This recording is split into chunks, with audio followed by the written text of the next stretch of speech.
अभी हाल ही में government of India ने मिथिला के मखाना को जीआई टैग दिया है। इसका पर्पस क्या होता है और जीआई टैग क्यों दिया जाता है और मिथिला मखाना को ही जीआई टैग क्यों दिया गया, आज के इस वीडियो में हम यही जानेंगे। 20 अगस्त 2022 को union commerce and industry minister जो पीयूष गोयल हैं, उन्होंने ये अनाउंस किया कि मिथिला मखाना जो है उसको जीआई टैग के साथ रजिस्टर किया गया है। अब मिथिला मखाना को जीआई टैग के साथ क्यों रजिस्टर किया गया?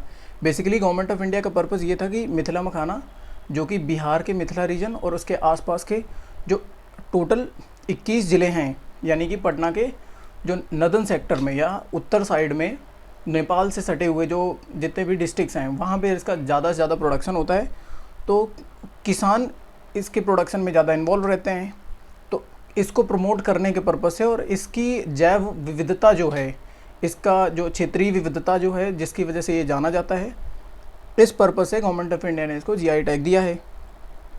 और इसका एडवांटेज ये रहता है कि किसी भी प्रोड्यूस को एक बार अगर जीआई टैग मिल जाता है तो एक काइंड ऑफ कॉपीराइट मिल जाता है। नेचुरली गवर्नमेंट ऑफ इंडिया यानी ये अपना गवर्नमेंट बॉडी जो है उस प्रोड्यूस को कॉपीराइट दे देती है, और कॉपीराइट उन लोगों को इन कॉमन हो जाती है जो उसके प्रोडक्शन से डायरेक्टली इन्वॉल्व हैं। और ये टैग जो है 10 साल के लिए वैलिड होता है, इसको एक्सटेंड भी किया जा सकता है। इसके बेनिफिट्स जैसे होते हैं कि एक legal protection to the item हो जाता है, यानी कि अगर किसी भी प्रोड्यूस को लीगल टैग ये जीआई टैग दे दिया गया तो गवर्नमेंट अगर फाइंड आउट करती है कोई इसका इलीगल यूज़ कर रहा है तो लीगल प्रोटेक्शन मिलेगा उस आइटम के लिए। जैसे कि अभी मैंने पहले बताया कि कोई भी व्यक्ति, कोई भी आदमी या भी कोई भी कंपनी अपने नाम के अंतर्गत या अपने नाम में उस जीआई टैग दिए गए प्रोड्यूस को बेच नहीं सकते हैं। और अनऑथराइज्ड यूज़ है उससे प्रिवेंशन रहता है, अगर अनऑथराइज कोई यूज़ कर रहा है तो गवर्नमेंट उसके खिलाफ लीगल एक्शन लेगी। तीसरा ये रहता है कि गवर्नमेंट इसके एक्सपोर्ट को प्रमोट करने का काम करती है। एक्सपोर्ट को प्रमोट करने का काम कैसे करेगी? इंटरनेशनल फोरम्स वगैरह जो हैं, जहाँ एग्रीकल्चर फोरम्स हैं, समिट्स हो रही हैं जहाँ पे एग्रीकल्चरल समिट्स या नेशनल समिट्स हैं, अदर स्टेट्स में प्रमोट करने का भी काम किया जाता है। इसको पब्लिसाइज़ किया जाता है गवर्नमेंट की तरफ से, जिससे कि उस क्षेत्रीय विविधता को और ज़्यादा बढ़ावा मिले और लोकल लोग जो हैं, यानी कि जैसे कि अभी गवर्नमेंट का एक स्कीम था वोकल फॉर लोकल, तो वोकल फॉर लोकल के आधार पर वहाँ के जो क्षेत्रीय लोग जो हैं उनको ज़्यादा से ज़्यादा लाभ मिले। अब जैसे मिथिला मखाना के प्रोडक्शन में मिथिला रीजन और इसके आसपास के जो और डिस्ट्रिक्ट हैं, जैसे सीतामढ़ी हो गया, मधुबनी हो गया, सिवान है, वैशाली है, पूर्णिया, मिथिला, कटिहार, इन सारे क्षेत्रों में इसका काफ़ी ज़्यादा प्रोडक्शन होता है। तो वहाँ के लगभग 5 लाख से ज़्यादा किसान हैं वो इसमें इन्वॉल्व हैं इसके प्रोडक्शन में, तो डायरेक्टली उनको ज़्यादा ये बेनिफिट होगा। बेसिकली अब समझने की कोशिश करते हैं कि मखाना होता क्या है, मखाना ये वर्ड क्या है। मखाना एक संस्कृत वर्ड है जिसका मतलब होता है ग्रेन, यानी कि अनाज। और मखाना एक वर्ड जो है, इसमें एक मक टर्म है जिसका इंग्लिश मीनिंग होता है सेक्रीफाइस।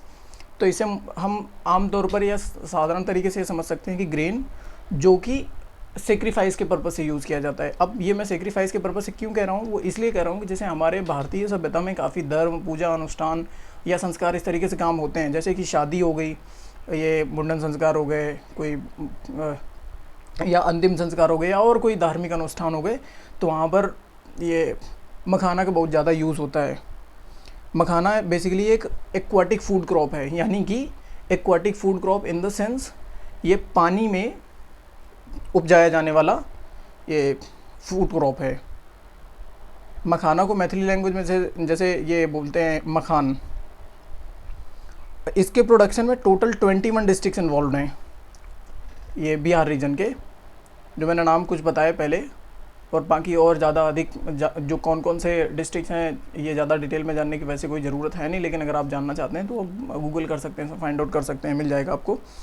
और इसके अलावा एक नेचुरल कंडीशन रहती हैं, क्षेत्रीय विविधता वाला ही, जैसे कि एक वर्ड होता है कि जीआई टैग उसी प्रोड्यूस को दिया जाता है कि जो एक क्षेत्रीय विविधता को भी दर्शाता हो। तो इसी वजह से ऐसा नहीं है कि मखाना किसी भी जगह, कहीं मध्य प्रदेश में या राजस्थान में या कहीं केरला में उस अच्छे तरीके से उतने अच्छी क्वालिटी का प्रोड्यूस किया जा सकता है जितना कि यहाँ पर मिथिला रीजन में हो रहा है। तो यानी इसके लिए क्या है, कुछ नेचुरल कंडीशंस भी फेवरेबल होती हैं और वो रिक्वायर्ड रहती हैं। और वो फेवरेबल कंडीशंस क्या होती हैं, जैसे कि हॉट एंड ड्राई समर होना चाहिए, कोल्ड विंटर्स होनी चाहिए, और टेम्परेचर रेंज जो है 20 डिग्री टू 35 डिग्री सेंटीग्रेड तक का रहना चाहिए। और RH यानी कि रिलेटिव ह्यूमिडिटी का जो एवरेज रेशियो है 65 टू 90 डिग्री 90% तक होना चाहिए। एंड रेनफॉल का जो रहता है, रेनफॉल का 100 टू 250 सेंटीमीटर्स होना चाहिए। तो ये सारे क्लाइमेटिक कंडीशंस जो मीट करता है रीजन, वो है सबसे अप्रोप्रिएट मिथिला रीजन। इस वजह से इसका जो सबसे फाइन प्रोडक्शन जो होता है वो होता है मिथिला रीजन या उसके आसपास वाले जो डिस्ट्रिक्ट्स हैं, जैसे वैशाली है, सिवान, समस्तीपुर।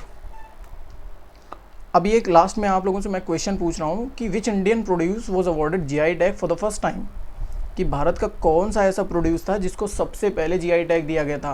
एंड ऑप्शंस हैं गोवा की फेनी, यानी गोवा की फेनी समझ ही रहे हैं, असम टी, असम की चाय, दार्जिलिंग टी यानी दार्जिलिंग की चाय, एंड कश्मीर सैफरॉन, कश्मीर का केसर।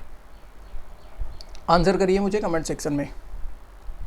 आई होप ये वीडियो अच्छा होगा, आपको कुछ जानने को मिलेगा इससे। Thank you.